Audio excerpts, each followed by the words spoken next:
এই যে হ্যালো, এই যে হ্যালো, আপনার নাম কি? কি আমাকে কোথায় নিয়ে যাচ্ছ? এই আপনি না মাতাল? কে বললো আপনাকে? আপনি ওখানে অজ্ঞানে পড়েছিলেন আর আপনি আমাকে বলতেছেন যে কে বললো? আপনি যখন আমাকে তুলেছেন গন্ধ পেয়েছেন?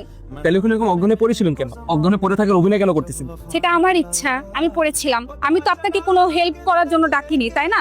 নাকি মেয়ে মানুষ একা পেয়ে পেয়ে সুযোগটা কাজে লাগিয়ে দিলেন? এই আপনি সব উল্টাপাল্টা কি কথা বলতেছেন? এক তো আমি আপনাকে হেল্প করছি এবং আপনি আমাকে কোনো থ্যাঙ্কফুলনেস না থেকে উল্টা আপনাকে এসব বলতেছেন যে আমি মেয়েদেরকে দেখে। বোঝার ক্ষমতা আমারও আছে, দেখে তো প্লে বয় মনে হচ্ছে। সকাল থেকে রাত এই আপনার সমস্যাটা কি? হ্যাঁ, আপনি নামেন তো আমার গাড়ি থেকে। আমাকে এভাবে বেঁধে রাখলেন, নামবো কিভাবে? এই নেন, এখন নামেন। নামলাম তো, এত রাতে আমি এখন কোথায় যাব? সেটা আপনি ভালো জান। আমাকে একটু আপনাকে নিয়ে যান না please। হ্যাঁ হ্যাঁ, আমার তার কোনো খায় দায় কাজ নাই। আমি সকালবেলা ঘুম থেকে উঠে দেখবো আমার বাসায় পুলিশ চলে আসছে। আমাকে প্লিজ মাফ করে দেন। আমি বলবো আপনার বাসায় চলে যান, এখানে থাকা একদমই টেপ।